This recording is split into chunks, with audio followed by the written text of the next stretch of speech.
बारामतीतील सर्वात प्रथम व अनुभवी सायन्स अकॅडमी म्हणजेच क्रिएटिव्ह सायन्स अकॅडमी बारामती घेऊन आली आहे नुकतीच 10वीची परीक्षा दिलेल्या विद्यार्थ्यांसाठी 8 लाख रुपयांची भव्य स्कॉलरशिप। झेप टॅलेंट हंट टेस्ट दिनांक 28 मार्च 2024 रोजी। तब्बल 30 वर्षांचा प्रदीर्घ अनुभव असणारे श्री काळे सर आणि 35 वर्षांचा प्रदीर्घ अनुभव असणारे श्री घाडगे सरांच्या क्रिएटिव्ह सायन्स अकॅडमी बारामतीतून आजपर्यंत 500हून अधिक विद्यार्थ्यांची BAMS व 100हून अधिक विद्यार्थ्यांची MBBS डॉक्टरसाठी निवड झाली आहे। तसेच 5000हून अधिक विद्यार्थ्यांची इंजिनिअरिंग कॉलेजसाठी निवड झाली आहे। तेव्हा आपल्याही पाल्याची बौद्धिक क्षमता जाणून घेण्यासाठी व 8 लाख रुपयांची जम्बो स्कॉलरशिप जिंकण्यासाठी झेप टॅलेंट हंट परीक्षेत नाव नोंदणी करा। परीक्षेसाठी अभ्यासक्रम गणित, विज्ञान, इंग्रजी व बौद्धिक क्षमता। परीक्षेची वेळ सकाळी 11 ते 12। ठिकाण क्रिएटिव्ह सायन्स अकॅडमी TC कॉलेजच्या पाठीमागे प्रगतीनगर बारामती। नाव नोंदणीसाठी संपर्क राऊत सर 96 23 46 84 33, काळे सर 98 50 66 45 36, घाडगे सर 98 81 41 98 22। गाना मी काय म्हणतोय, आज संध्याकाळी बारामतीला जायचे आपल्याला। कशाला कशाला म्हणजे काय, अरे सभापतीची भेट घ्यायची, माझं घरकुल मंजूर झाले, मग ते पुढचा चेक ही काढायचा आहे, जरा थोडंसं बोलणं करायचंय। पक्या तुला का घर आहे की रे, तरी पुन्हा घरकुल मंजूर कसं काय झालं तुला? हे घर आहे की म्हणजे, अरे मला पुढं शेड ठोकायचंय, पुढं एक खुली माझी तेवढीच, माहिती आहे का? म्हशी आणायस आणि मी म्हणतो सभापतीच्या घरी जायला कुठल्या तोंडाने जायचं रे? का हेच तोंडाला घेऊन जायचं काय? जाशीन की सभापती काय होईल माहितीये का, तुझ्याकडे कमी आणि माझ्याकडे जास्त बघल। का तुझ्याकडे का बघल म्हणजे का रे, मतदान देताना तुला लाज वाटत होती, दिलं का मतदान तू त्यावेळेस? दिलं का मतदान म्हणजे, अरे दिलं की मतदान आहे बघ। माझ्याकडे कसं होतं, माझं होतं लंकीचं मतदान होतं, लंकेने एका पार्टीला दिलं, मी एका पार्टीला दिलं। शेवटी कसं आहे माहितीये का ना, कुठली बी पार्टी निवडून आली ना तरी बी आपला हक्क राहिला पाहिजे तिथं, समान कायदा। हो तुझं कसं आहे पक्या माहितीये का, डोळगरी होतं या ह्या बी पार्टीचा आणि त्या बी पार्टीचा, तसंच असलं पाहिजेत का ना, आपल्या फायद्यासाठी दुई डगरी हात असलाच पाहिजेत। अरे निवडून आल्याला बी आपला, पडलेला बी आपला, सर्वसामान्यांचं काय किंमत आहे? नाही तर सांग बरं, निवडून आल्यावर कोण आपल्याला पुसतोय का? हा अरे पुसू नाही तर नाही पुसू, पण माणसाने एकनिष्ठ राहावं।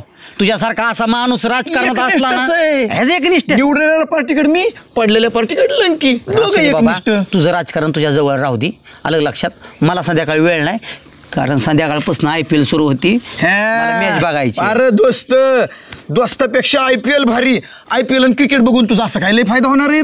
माझं काम आहे, माझं घरकुल मंजूर होईल, त्यासाठी तुला यावं लागेल। बरं मी काय म्हणतोय, तुला घरकुल असून तुला घरकुल पाहिजे, तू बघतोय फायद्याचं। अरे कमीत कमी मॅच बघितला तर दिवसभर काम केला तर शून्य गुण जाईल, आनंद तर मिळतोय ना। ही तुझी न प्रगती ह्याच्यामुळेच नीट झाली नाही बघ। का म्हणजे काय, अरे दिवसभर काम करायचं, कष्ट करायचं सोडून मॅच बघायची त्या टीव्हीच्या पुढं करत। मॅचला आनंद मिळतो बाबा, आनंद मिळतो। मला सांग, चीन आपल्या भारताच्या मागे होता, बर आता कुठे? अरे पुढे गेला, प्रगती झाली। का झाली प्रगती? कशामुळं? अरे ती बघतात का क्रिकेट, खेळतात का क्रिकेट? अरे ते मस्त क्रिकेट खेळायला तयार आहे इथं, पण त्यांना कुठलाच देश क्रिकेट खेळायला घेत नाही खेळायला? का घेत नाही म्हणजे, तू चीनला कधी गेलाय का? हे चीनला कशाला जाऊ मी? गेला नसला का चीनवाली टीव्हीत बघितल्यात का तू? बघितलेत की। बरं चीनवाली तू सांग बरं, त्यांचा पंतप्रधान सारखाच, मुख्यमंत्री सारखाच, सगळी चपट्या नाकाची एकसारखीच। बरं समजा त्यांच्यातला एखादा खेळाडू आऊट झालाच, अरे सगळे एकाच्याच पुढची, दिसाय सगळी एकसारखीच। तू बघ त्यांची माणसं तू कधी बघितल्यात की टीव्हीत? त्यांची तोंड कधी बघितल्यात का? बघ त्यांची तोंड जर बारकाईने बघितली ना, चपट्या नाकाची, भुंग्या डोळ्याची आणि टब्या तोंडाची, सगळी एकसारखीच। तेवढं खरंय गड्या। समजा चिंग्या आऊट झाला आणि भुंग्या आला, बरं भुंग्या बी आऊट झाला आणि परत चिंग्याचा आल्या ना, खरेला का? म्हणजे पहिला आऊट झाला, 30 तोंड हातपाय धुवून परत आला, आला, ह्याची बॅट घेतली, त्याचं ग्लोव्ज घेतलं, त्याचं पॅड लावलं की ती येऊ शकतो। सगळी एकसारख्याच तोंडाची, म्हणून बाकीचं देश त्यांना घेत नाहीत, ह्यांचा ताळमेळच गावत नाही। वरनं त्यांची नाव बी चांग चिंग चिंग भुंग, आणि लबाड तर लई यार, काय एका देशाचा श्वास त्यांच्यावर नाही, नाहीतर काय? आता सांग मला, कुत्री मांजरं खाल्ल्यावर, बोकं खाल्ल्यावर काय होणार या? अरे त्याच्यामुळे त्यांची तोंड गप्पा वास मारते ती। वास मारते ती? मग तू गेलता काय वास घ्याय त्यांचा? नाही मी कशाला जातो या, त्यांच्या सावलीला सुद्धा उभा राहत नाही मी। पण त्यांच्यातलं एक जण मागच्या 4-5 दिवसात टीव्हीत बोलत होता, काहीतरी भाषण देत होता, गप्पा तोंड वास मारत होते। टीव्हीत तुला वास आला? मग काय, अरे गाणाला का तुझ्या टीव्हीची वायर जळली असन, त्या वायरीचा वास येत असन. हा लका खरंच की बरोबर आहे लका. ती वायर सुद्धा चायनाचीच आहे. आईला म्हणजे चायनाचा हिथून तिथून वाटूनच व्हायला पाहिजे. ते निवड भांगारच सगळी वस्तू. भांगार नाही माल ना माल भांगार. पक्के आता पहिला बहिष्कार मीच घालणार आहे चायना. टीव्ही आणि ती वायर उचलतून पहिली रीत आणून फेकून देतो. ह्याच रीत बस. ती तू काय करायची ती कर. तू इशा किती लांबीलाय. माझ्या बरोबर संध्याकाळी येणार आहे का? येणार नाही. तपला तुझा मी चाललो जेवायला. जेवायचा? हा तू बी तुझ्या घरी जेवायचा. चल निघू तू. नाही जातो मी माझ्या घरी जेवायला, पण आता जेवतो कसा? का नाही जेवतो कसा शेवटी आता काय. जातो घरी जेवायला. म्हणायचं मसरू उधळलं वाटतं. मसार उधळलं? मस तुझी अरे जरशात माझ्याकडं. तेच की, पण ही घरची मस उधळली वाटतं तबिलातनं. गाणाला का तू एकटाच आहे. तुलाच सगळं माझ्या मनातलं कळतं, म्हणून तर तू माझा सगळ्यात बेस्ट फ्रेंड आहे आणि मी तुझा बेस्ट फ्रेंड आहे. नाही पक्या ऐक ना, काय होते माहिती का, तू मला तुला एक सरळ सांगतो, तर जेवणासारखाच प्रॉब्लेम आहे. तू एक काम कर, तू आपला संन्यास घे. म्हणजे काय होईल, पोटाचा बी प्रश्न मिटेल आणि कष्टाचा बी प्रश्न मिटेल त्याला, कारण तुला दोन्ही चालायच प्रॉब्लेम नाही का ना. अरे जरी माझी लंकी गेली कधी माहेरला ना, तरी शेजारी पाजारी आपल्याला लय आणून देतात. लय होय ना. अरे 5चे पप्पन. पण मी म्हणतो कशाला कोणाला त्रास द्यायचा आहे. म्हणजे कसं आपलं कसं एकदम स्वाभिमानी माणूस आहे. कोणाला त्रास द्यायचा नाही, कोणाला आपला अजिबात त्रास झाला नाही पाहिजे. नाही म्हणलं तरी आपल्याला मग मुंबई में रहने का, वडापाव खाने का, मिरची कांदा वडापाव मिसळपाव. नाही चांगले खरंच. मला पक्या तुझं 100% विचार पटलं बरं का. असाच शेवट मरेपर्यंत स्वाभिमानी राहा. मला पटलं तुला शेजा पाजारची आणून देतात, तू वेळ पडली तर वडापाव खातो, पण स्वाभिमानानं जग, कोणाला त्रास देत नाही. कुणाला त्रास देत नाही. चांगले मित्र ही शेवटपर्यंत ठेवू. चालते जातो मी, जीव तू. हा असा स्वाभिमान ठेवू. जातो का? अरे रात्री मी वडापावच खाल्लाय मी. रात्री पण वडापावच खाल्लाय वय. मग असू दे की, आज सकाळी मी वडापावच खा की. मग आज काम कर, आज सकाळ भजी खा. हा भजी खा की. पगार झाला नाही रो दुधाचा. मग असं लायकीत राखी जरा, का ती तसली डबिलक्या मारतो. अरे गा ना, तुला तर माहिती आहे का नाही माझा स्वभाव कसा आहे. नाही स्वभाव बदल पक्या. स्वभावाला औषध नसतं का ना. होय ना. हो. मग असंच उपाशी मारणार तू. नाही चल, तू टेन्शन घेऊ नको. आईने गरमागरम भाकरी केली असते का नाही. दोघ जण मिळून खाऊ आपण. नाही दोघं मिळून नाही, आमची बी आई इतकी हुशार आहे की माझ्या वाटणीच्या भाकरीतली तुला अर्धी दिलं, मला अर्धी दिन. परत दोघ जण काय. आणि परत आपली नीट काशी करायची. ही जी झाक्यापणा मारतो ना, की शेजार पाजारची मला पंचपाक आणून देतात, मी भाज्या खाल्ला, मी वडापाव खाल्ला, हे बंद करायचं. हा चल बंद करायचं. म्हणजे तुझ्या पैसे झाक्यानात मारायचे तर कोणा पैसे मारायचे. आई पैसे चरा चरा करू नको. नाही चाल चल.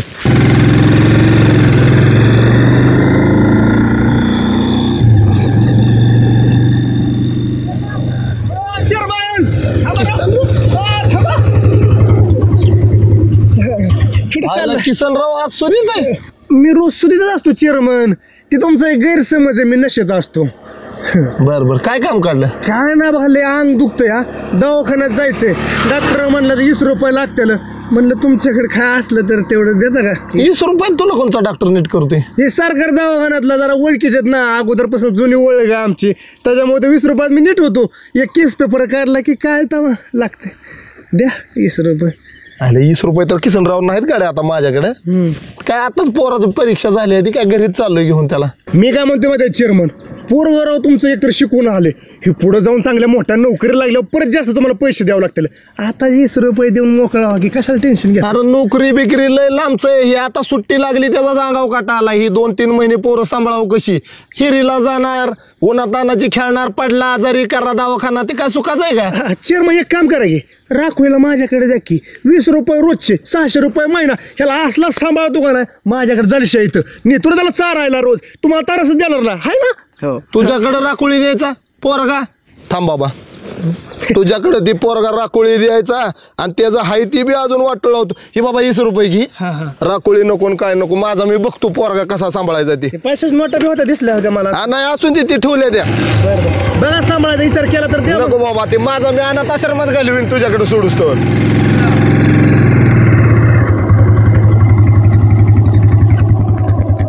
सर म्हणलं लय मोठा गंडावला गडे. 20 रुपये कमावलं मी सकाळ सकाळी आज. असो, दिवसाची सुरुवात झाली आपल्या, इथूनच सुरुवात आहे. आता पुढचे कमवतो. जेवाय आण लवकर, चल जायचं मला आणखी राहणार परत. जेवाय आण. मग असं काय कुठं बराच काढा गेलता काय? सकाळी रानात गेलो कसं स्वयंपाक झालाच नाही झाला स्वयंपाक झाला नाही झाला. मग काय करतो सकाळ काय करत ती बोरवाला आलता, बोरचा चेंबर बांधायचा होता. दोघं पोर गेला निघून, तुम्ही गेला निघून, आणि त्या हाताखाली केलं गावंड्याच्या म्या आणि जेवायला वाढ. आज तर स्वयंपाक करणारच नाही. आणि मग असं काय तिथं चेंबर बांधायला वेळ लागला? तासाचं काम होतं पाहिजे तर का थांबला नाही? आम्ही दुसरं काम करत नव्हतो. रानात सकाळी सांगायचं नाही बाजारात तुमचं आता, आणि मी ऐकून बी घेणार नाही. बरं स्वयंपाक कर लवकर, मला भुका लागले, ते उशीर झालंय. ती लागा ना का माझ्याच्याने होईल तवा खा.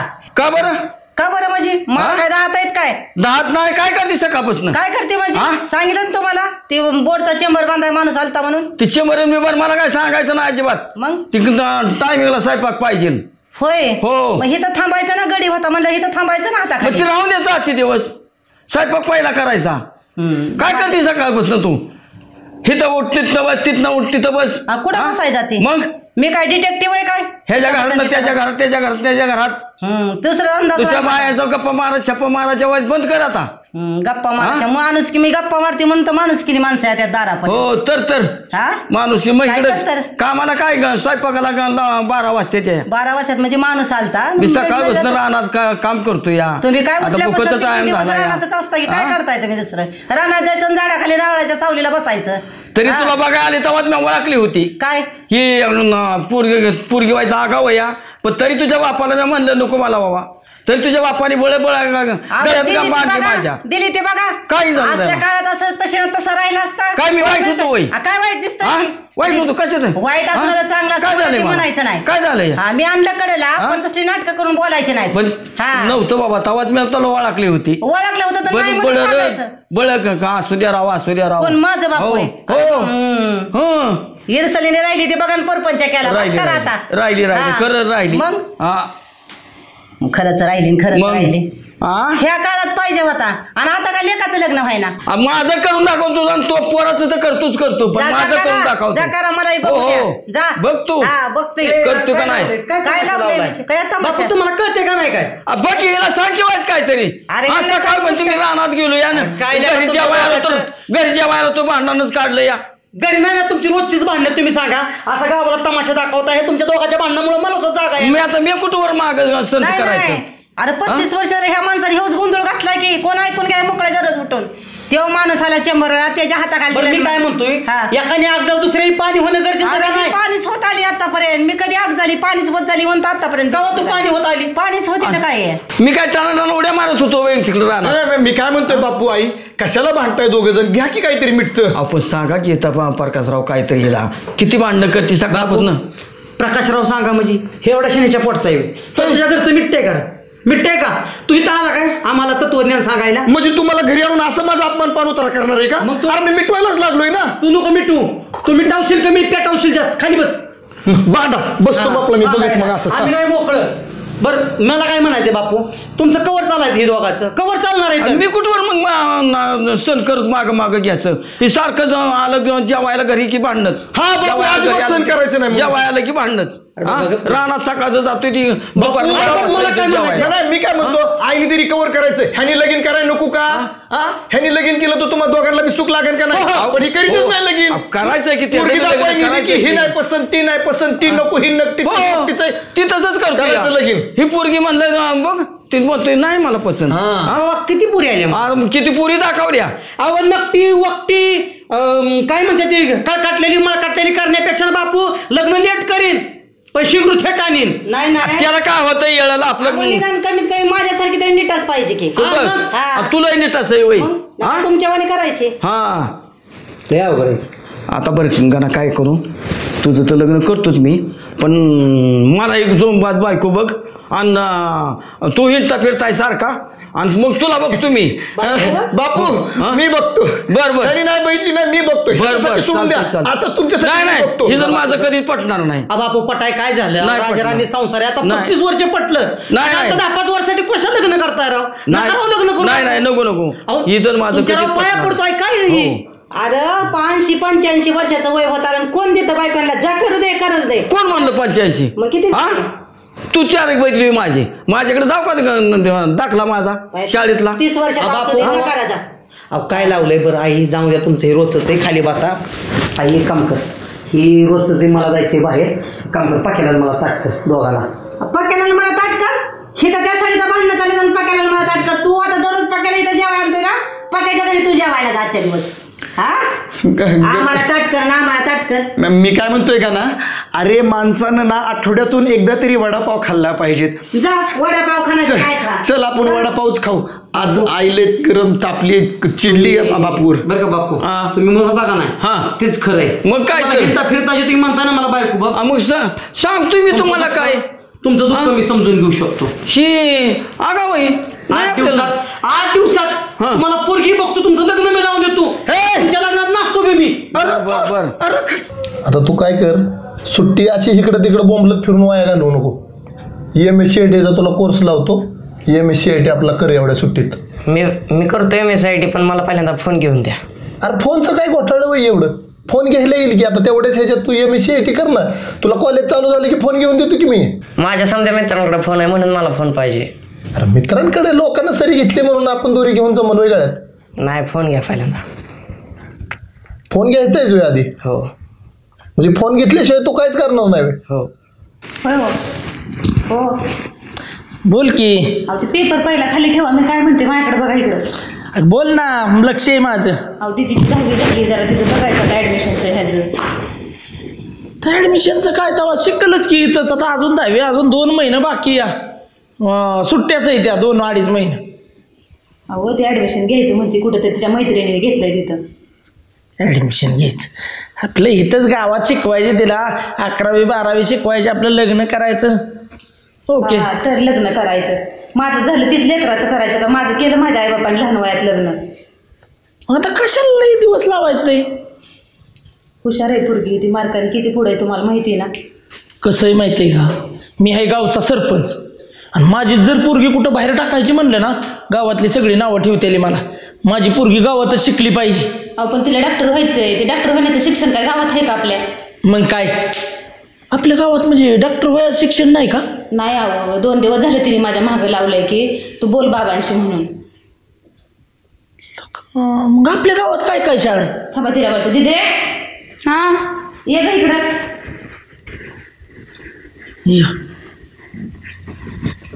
काय म्हणते? दादा मला डॉक्टर व्हायचंय, माझी 10वी झाली, आता फाउंडेशन कोर्स लावला पाहिजे. माझ्या सगळ्या मैत्रिणींना दुसरीकडं कोर्स लावले. अगं पण तिथे मी काय म्हणतोय, आपलं गावातच शिकायचं, कुठं कसला ते फाउंडेशन आणि हे नको आपल्याला. पण मला डॉक्टर व्हायचंय, ती इथं नाही. इथं जाऊ दे, मी काय म्हणतोय ऐक, एखादं ह्याचा कोर्स कर, ते टेलरिंगचा किंवा ब्युटी पार्लरचा कर आपलं. नाही मला डॉक्टरच व्हायचंय. आईला मला बी ह्यातलं काय लय माहिती नाही. नाना कोण आहे? नाना कोण आहे या काय राव आवाज, कोण येईन. बरं नाना 2 फुटी सिमेंट पाहिजे होतं. देतो की मग. बरं सांगा तेवढं नागेशला फोन करून. पैसे नाही, उधार मांडा की.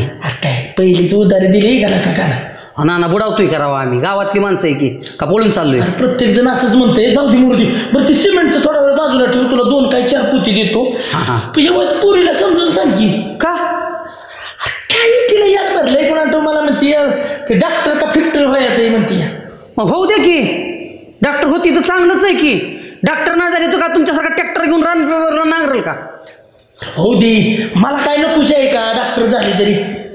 गाणं कुठं काय करतो, पोरीची जात कुठल्या शाळेत ठेवायची, कुठं काय करायचं, 12 भानगडी. माझ्या मागे याप थोडं आहे का गावाचं? हो लय याप आहे. अहो लेकरं शिकली तर पुढं आणि प्रगती होईल.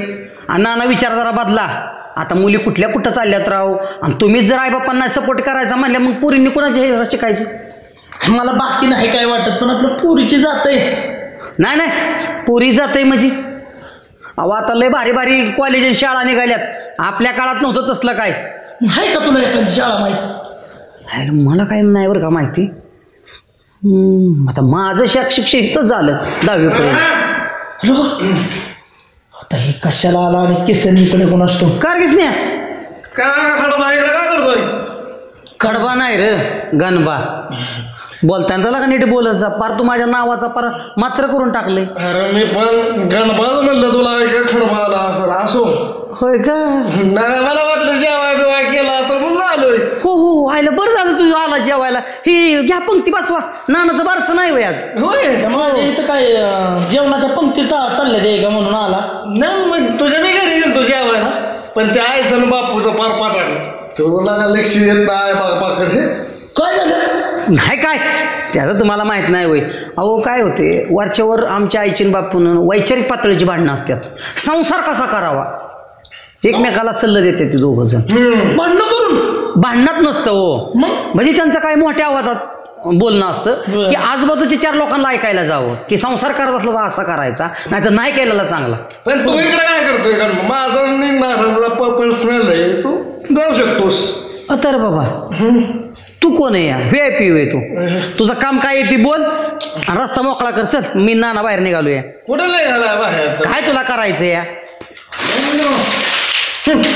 अरे बघितले का माझा संस्कार घ्या पाहिजे तुम्ही. अरे अरे अरे लका लेख तर तुला वागायची अक्कल नाही दिली, त्याबरोबर कचरा कुठं टाकावं कुठं नाही. तुला काही तर घर म्हणजे कचरा कोणती दिसतंय का? घर माझ्या नानाचं, बाकीचं बघू नको. ते उचलून टाक तेवढा केस नाही. अरे नीट बसावं. नीट बस.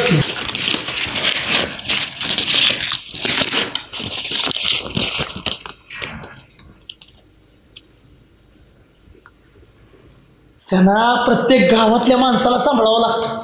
होय ना? काय करणार आहे? बरं जाऊ दे मोरत ती आपलं काय माझं माझं पिकी माझा पैसे किती जमा होणार आहे? अरे झालं की खात्यावर. ते एक काम कर ना, ते सरकारला जाऊन विचार ना. माझं सरकार म्हणजे काय म्हणता नाना ते तुमच्या हो शाळेचं? दादा ह्याला शाळेचं नाना तर आपल्याला चौकशी तर करावंच लागेल. दादा ऐका की बघा इथं बघा काय दिलंय. काय बघा फाउंडेशन कोर्सचे. ह्यालाच मला ऍडमिशन घ्यायचं होतं. हे लका का ना हीच आहे की. हा हा हा हा हीच काय क्रिएटिव्ह. हा मग ही तर नाना बारामती मध्ये या. हो बारामती दिसतंय की. प्रगती नगर क्रिएटिव्ह अकॅडमी.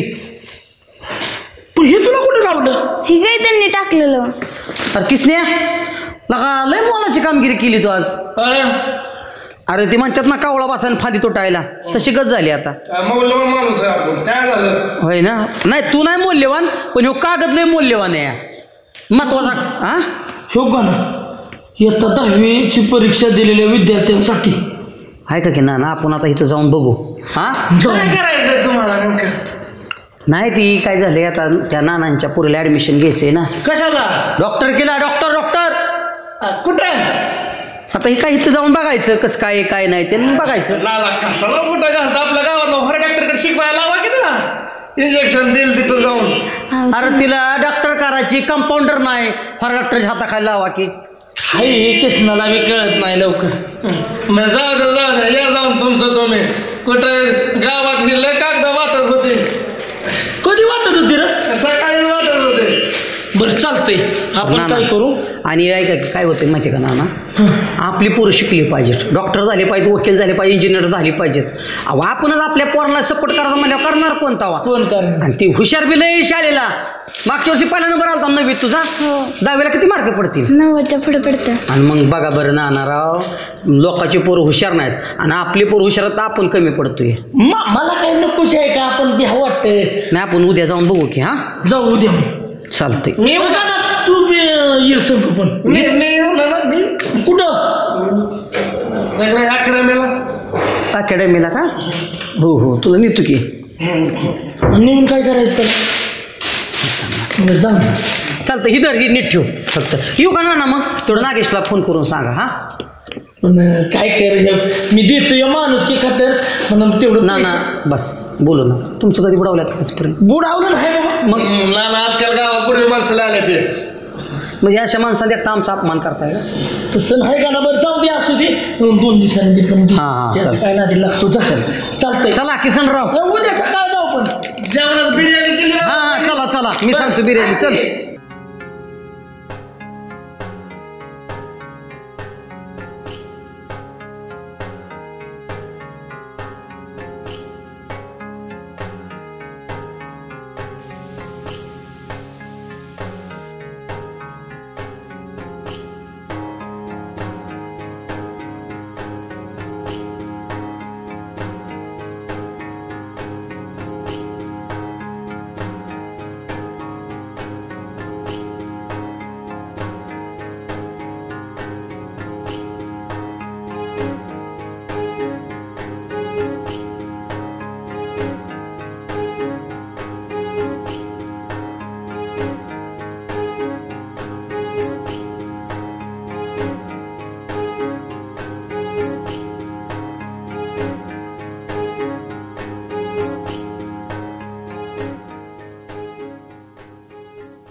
मॅडम मला ॲडमिशन घ्यायचं 11वीला. कोणत्या शाळेला आता? आधी मी Jai Bhavani high school and junior college तिरुपतीला होते. तुझं नाव काय? सोनल करू तुझं. काय करते? फार्मर. सरपंच आहेत आमच्या गावचं. छान. लय मोठी असावी गावातली. आपल्या पण अकॅडमीला म्हणजे नाही का अनुभव अकॅडमी 13 वर्षांचा अनुभव आहे. तर 11वीसाठी आपल्या इथे ॲडमिशन घ्यायचं आहे ना. हो ठीक आहे. मला सरांना देते सरांशी चालेल. नमस्ते, बोला सर. त्याचं ॲडमिशनचं आता 10वी झाली. हां, परीक्षा दिली. बरं बरं बरं बरं बरं. पण काय करायचं पुढं तुला? अहो काय आता त्यानं 2 दिवस झाला. आता काल परीक्षा संपली की सकाळी बिन काल बिन डॉक्टरच व्हायचंय म्हणती. आता एवढं काय आपल्याला या शिक्षणातलं एवढं माहित नाही. बरं हा राजकारणाला विचारायचं खडा ना खडा माहिती. हा काय बी कोणाला कसं पाडायचं काय करायचं आपण बसलोय कुठं. बरं असं म्हणजे कसं सांगितलं सरांना बी माहिती पाहिजे. हिच्या ऍडमिशन संदर्भात आपण आलाय. हो बर आता 10वीची परीक्षा झाली की 1 एप्रिलपासून आपल्या इथं फाउंडेशन कोर्स असतो. तो फाउंडेशन कोर्स 1.5 महिन्याचा असतो. त्याच्यामध्ये फाउंडेशन कोर्सलाच आपण ब्रिज कोर्स म्हणतो. तर हा जो ब्रिज कोर्स आहे हा 1.5 महिन्याचा असतो. तर ह्या ब्रिज कोर्समध्ये इयत्ता 10वीची परीक्षा दिलेल्या विद्यार्थ्यांसाठी आपण ठेवलेलं आहे. आता लगेच परीक्षा दिली की लगेच चालू होतो 1 एप्रिलपासून. तर त्याच्यामध्ये आपण फिजिक्स, केमिस्ट्री, मॅथमॅटिक्स, बायोलॉजी आणि त्याचबरोबर MSc आणि स्पोकन इंग्लिश ह्याचं बेसिक नॉलेज आपण त्याच्यामध्ये देतो. म्हणजे होतं काय की 10वी झाल्यानंतर विद्यार्थी काय करतात की रिझल्टची वाट बघत बसतात. म्हणजे 10वीची परीक्षा झाली आणि 10वीचा निकाल लागेपर्यंत एक साधारणतः 3 महिन्याचा गॅप पडतो विद्यार्थ्यांमध्ये. परवा दिवशी रात्री काय भाजी खाल्ली तू? लक्षात नाही. काय होतं की 10वीची परीक्षा दिल्यानंतर 10वीचा निकाल लागेपर्यंत जो अभ्यास झालाय हा सगळं विसरून जातो विद्यार्थी. बरोबर आहे. मग काय होतं की त्यांना पुन्हा रुटीनवरती आणण्यासाठी पुढचे 2 महिने जातात. त्याच्यापेक्षा आपण आता काय करतो की फाउंडेशन कोर्समध्येच एकतर विद्यार्थ्यांची कंटिन्युटी राहते अभ्यासाची आणि त्याचबरोबर त्यांना 11वी 12वी सायन्स आणि त्याचबरोबर नीट JEE CET लागणारे जे काही बेसिक कन्सेप्ट आहेत, बेसिक फॉर्म्युले आहेत आणि इंट्रोडक्टरी लेवलपर्यंत आपण सगळे चॅप्टर तिथं आणून थांबवतो. अशा पद्धतीचा हा आपला फाउंडेशन कोर्स आहे. त्याच्यामध्ये आपण फिजिक्स, केमिस्ट्री, मॅथमॅटिक्स, बायोलॉजी आणि MSc आणि स्पोकन इंग्लिश हे 6 विषय आपण त्याच्यामध्ये घेतो. MSc आणि स्पोकन इंग्लिशचं बेसिक नॉलेज देतो विद्यार्थ्यांना. आणि आपल्या इथं काय आहे की कॉलेज प्लस कोचिंगचा इंटिग्रेटेड प्रोग्राम आहे. म्हणजे 11वी आणि 12वी त्याचबरोबर नीट JEE CETची आपण तयारी करून घेतो विद्यार्थ्यांची.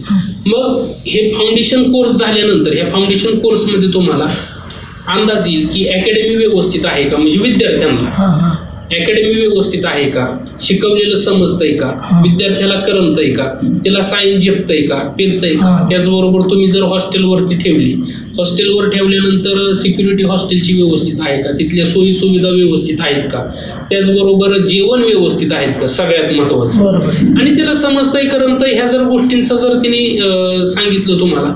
आणि त्याचबरोबर ह्या फाउंडेशन कोर्समध्ये आपण काय करतो की करिअर गार्डनचे पण सेमिनार घेतो.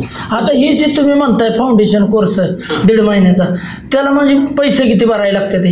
हा फाउंडेशन कोर्सची जी फीज आहे ही नॉमिनल फीज असते. त्याची एक नाममात्र आपण फीज घेतो. त्याला 10,000 रुपये फीज असते फाउंडेशन. म्हणजे जेवण हे सगळं नाही, जेवण हे ते सेपरेट आलं. फाउंडेशन कोर्समध्ये फक्त ही फाउंडेशन कोर्सची फीज आहे. तुमच्या लक्षात आलं का? 1.5 महिन्यात त्या आधी विद्यार्थ्याची बुद्धिमत्ता चेक करणार की बाबा त्याची ती पात्रता आहे का, त्याला तेवढे मार्क पडतील का, हे आधी 1.5 महिना बघणार आणि नंतर पुढे ऍडमिशन देणार. असं नाही की आधी सगळी फी भरा आणि मग आम्ही ऍडमिशन करून घेतो. ती मोकळीत होईल तुमची 17-18 पोरं शिकवायला. ही आपली मेस ही फक्त मुलींसाठी मेस. बरं बरं बरं. हे मेसचं सगळं हे बघतात. बरं हे काय चपात्या वगैरे आता हो हे काय चालूच आहेत की. मला वाटलं तुम्ही मशीनवर चपात्या तयार करताय. नाही, मशीन वरती काय होतं तेवढी क्वालिटी येत नाही. मशीन फक्त कणिक मळण्यासाठी मशीन आहे. बरं बरं बरं. पण चपात्या ह्या मात्र हँडमेडच होतात. चुलीव केले हो हो चला चला पुढे. आता तुम्ही जेवणच करून जा. नाही जेवण नको. नाही आता काय सरपंच आहे. जीव की जरा आता असले चपाती फुगलेले बघितले म्हणजे खरंच जीव. हो ना काय बरं ठीक आहे. काय होते त्या निमित्ताने पहिला ह्यांना बी आता आम्ही बी सकाळी घराच्या बाहेर पडलोय. दोन घास खाऊन जा. 2 घास खाऊन जा. जेवायच बस थोडा.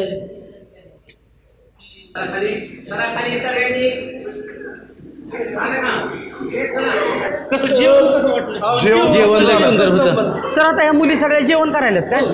जेवण टाइम झाले का?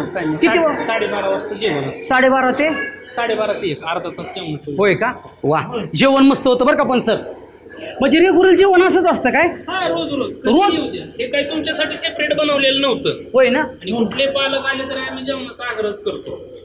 बघा की ना जेवलो. हो सर. हे आमचे अकॅडमीचे संचालक श्री गाडगे सर. तर हे मेन सर आहेत. नमस्ते. ॲडमिशनसाठी आले. अच्छा. फाउंडेशनचं तुम्ही आलता त्याच्यामुळे म्हटलं की ओळख करून. बरं. आता बरं कसं आहे आपलं कसं आहे की 10वीतनं पास झालेला विद्यार्थी तर त्याच्यासाठी पुढं काय काय वाढवून ठेवलं आहे हे बऱ्याचशा ग्रामीण भागातल्या पालकांना माहीत नसतं. त्यासाठी आपण काय करतो की 10वीच्या वर्षात असताना दिवाळीच्या दरम्यान आपण प्रत्येक शाळेतनं जाऊन गायडन्स करत असतो. किंवा आता ह्याच्या पुढं नीट, जेई, मेडिकल आणि इंजिनिअरिंगच्या संदर्भातली किंवा डिफेन्सच्या संदर्भातली NDAची एक्झाम आहे. तर ह्या सगळी माहिती आम्ही सेंटरला जाऊन देत असतो त्या शाळेमध्ये. पण तरीसुद्धा ह्याच्यातनं आमचे प्रयत्न कमी पडतात. काही शाळा चुकून राहतात. तर तुम्हाला कदाचित ती माहिती मिळालेली नसावी असं दिसतंय. पण तो आमचा प्रोजेक्ट असतो. आता जे विद्यार्थी आमच्याकडे येतात 10वीची परीक्षा झाली की आम्ही त्यांना 1 एप्रिलला जॉईन करून घेतो. आता तुम्ही म्हणाल की ह्या उन्हाळ्याच्या सुट्टीत मुलांना का त्रास देतो एवढा? तर महत्त्वाचं म्हणजे असं की 10वीत त्या विद्यार्थ्यांनी अभ्यास केलेला असतो आणि जर तुम्ही ह्या काळात जर त्यांना घरी ठेवलं तर त्यांच्या अभ्यासाची जी तुमचा कनेक्शन आहे ते तुटतं. जवळजवळ 2 महिने विद्यार्थी शिक्षणापासून लांब राहतो. एज्युकेशन सिस्टीममधनं लांब राहतो आणि वेगवेगळ्या मार्गाला उन्हाळ्यात तिकडं उन्हाळ्या कर अमुक कर तमुक कर हे राहत असतात. तर त्यासाठी आपण काय केलं की त्या विद्यार्थ्याचा हा वेळ वाया जाऊ नये म्हणून 1 एप्रिल ते साधारणतः 15 मेपर्यंत जवळजवळ 1.5 महिन्याचा जो काळ आहे त्याच्यात आपण विद्यार्थी आपल्या कणिकमध्ये ठेवतो. तिथं काय शिकवतो आपण तर फाउंडेशन. आता तुम्ही फाउंडेशन म्हणजे काय हे लक्षात येणार नाही तुमच्या. तर फाउंडेशन म्हणजे असं की 11वीची तयारी करण्यासाठी 11वीचा आणि 12वीचा जो सिलेबस आहे आपल्याकडं तो आहे तो HSC बोर्डाचा. पण ज्या नीट आणि जेईच्या परीक्षा होतात त्या होतात CBSEच्या पॅटर्न प्रमाणे. तिथं आपले विद्यार्थी कमी पडतात. मग आता त्यांची कसर कुठं भरून काढायची तर ह्या 1.5 महिन्यात आम्ही त्यांना फिजिक्स, केमिस्ट्री, मॅथ्स, बायो हे 4ही विषय एवढ्या लेवलला त्यांची फाउंडेशन तयार केली जाते की त्याला 1 जूनला आला की 11वीचं सगळं व्यवस्थितपणे समजायला सुरुवात होते. आता मला वाटतं फाउंडेशन तुमच्या लक्षात आलं आणि ते खूप महत्त्वाचं आहे. आपल्या ग्रामीण भागातल्या पर्टिक्युलरली विद्यार्थ्यांच्या दृष्टीनं ते खूप महत्त्वाचा पॅटर्न आहे. तर तो गेल्या आम्ही जवळजवळ 2014 पासून हा पॅटर्न राबवतोय आणि आमच्या लक्षात आलं की ह्याच्यातनं भरघोस यश मिळते विद्यार्थ्यांना. मुलाची जी मशागत आहे ती पूर्णपणे पूर्व मशागत आहे ती होते आणि त्यातनं आपल्याला रिझल्ट चांगले मिळतात. 2000च्याही आधी 89 पासून ही सिस्टीममध्ये आहे. म्हणजे जवळजवळ 35-36 वर्ष मी ह्या सिस्टीममध्ये काम करतोय.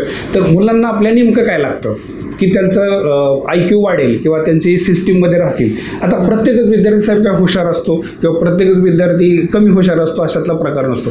तर विद्यार्थ्याला तसं वातावरण देणं महत्त्वाचं असतं आणि क्रिएटिव्ह सायन्स अकॅडमीमध्ये ते वातावरण आम्ही तयार केले, प्रयत्नानं तयार केले.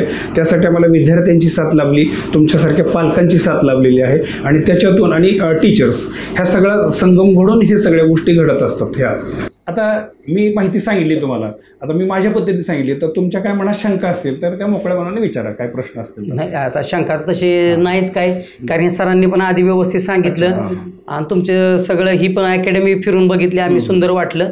पण आता शंका एकच आहे सर बरं का मनात, की समजा आता हे बाजन आहेत आमचे, आता ह्यांची विद्यार्थी हुशार आहे, मुलगी हुशार आहे, हे चेअरमन आहेत आणि समजा ह्यांची मुलं आहेत, ही पैशाने पण गडगंज येतं, खूप पैसे ह्यांच्याकडं. पण एखादा गरीब कुटुंबातला मुलगा असतो आणि तो खूप हुशार पण असतो शाळेला, पण समजा त्याची समजा ऐपत नसली शिकण्याची किंवा काय नसली, तर समजा तुमचं असं काय का की समाजाला काय देणं लागतं किंवा तुमच्याकडून काय बाबा असं त्याला काय मदत होऊ शकते का, त्या ॲडमिशनच मिळत नाही पैसे नसल्यामुळं. आता हा अगदी महत्त्वाचा प्रश्न की जो जवळपास प्रत्येक पालकांच्या मनात असतो हा, आणि तो म्हणजे सामाजिकदृष्ट्या पण त्याला फार महत्त्व आहे. तर हा प्रश्न अगदी योग्य वेळेला आला. आमच्या लक्षात आलं की हा विद्यार्थी हुशार आहे आणि आर्थिक परिस्थिती फारच बेताची आहे. तर अशा वेळेला आपण ह्या संस्थेच्या अंतर्गत आमची एक स्कीम आहे की त्याची वेगळ्या पद्धतीने टेस्ट घेतो आपण. त्या टेस्टमध्ये तो उतरला की त्याचा परिपूर्ण खर्च, सगळा खर्च आमची संस्था करते. फक्त कंडिशन एकच की तो मुलगा हुशार, होतकरू आणि कष्टाळू पाहिजे. आता ह्यात फक्त त्याला काय करायचं असतं की कॉलेजची फी, नॉमिनल जी फी असते ती भरायची असते. अकॅडमीचा सगळा खर्च, इवन आता तुम्ही तो प्रश्नच विचारला तर सांगतो की तर आपल्याकडं काही ज्वलंत उदाहरण आहेत. आपल्या जे बाहेर बोर्डवरती तुम्हाला जे हे दिसतात त्यांचे रिझल्ट, तर त्यातले घाडगे नावाचे एक विद्यार्थी असेल किंवा आणखी वर्षा घाडगे म्हणून, तर ह्यांचा साहेब आपण टोटल खर्च मेस सहित हॉस्टेल सहित खर्च आपण उचललेला आहे. सामाजिक जबाबदारी म्हणून आम्ही ते करत असतो. आणि हे का तर आम्ही पण अगदी कॉमन, मी आणि काळे सर आमचे पार्टनर हे अतिशय गरीब घरातून आलेलो आहोत. ही सगळी जे चटके ते आम्हाला पण बसलेले आहेत. तर ह्याची जाणीव आम्हाला पूर्णपणे आहे. तर कुठलाही विद्यार्थी, हुशार विद्यार्थी आणि होतकरू असेल तर तो पैशाअभावी शिक्षणापासून वंचित राहणार नाही, हे आमचं व्रत आहे आणि ते आम्ही शेवटपर्यंत चालवणार. चालेल सर, समाधान वाटलं. आणि विश्वास ठेवा, विश्वासाला मी पात्र ठरणार. आणि आमच्या पालकांनी जे आम्हाला हेडिंग दिलेलं आहे की क्रिएटिव्ह सायन्स हे एक विश्वासाचं ठिकाण, त्याला आम्ही कुठेही तडा जाऊ देणार नाही, शेवटपर्यंत पाळणार. सरांचा अनुभव जवळजवळ 33 वर्षाचा आहे. हां, दिसतंय लगेच घाडगे सरांचा.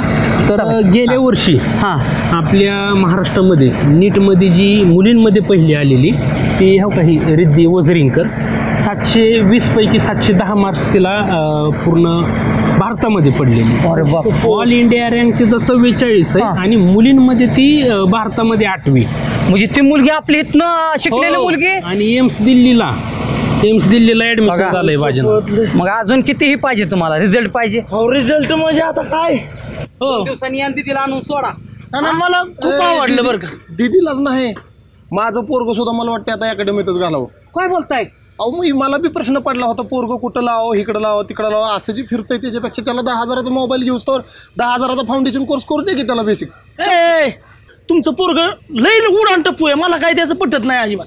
उडान टप्पू आहे तरी अरे तुझ्या पोरीच्या जोडीला माझ्या पोरग राहिलं, एकाला दोघं राहतील का ना गावातली? अहो नाना बरोबर आहे राव, दोघं एका गावातली एका वस्तीवली मन रमून जाईल ना, आरामशीर दोघं शिकतील ना. बरं तुम्ही सांगा, दोघं एकत्र बसून अभ्यास करत 10वीचा करत होती की, पण ती मला काय आता सांगायचंय. बरं असू दे आता. काय तुम्हाला टेन्शन? तुमच्या खिशातलं पैसे देतात सर. चला माझी पोरगी 2 दिवसात सोडतो आणून. माझं मी पोरग 2 दिवसातच आणतो सोडून. बरं असू दे, चला चला. गाणा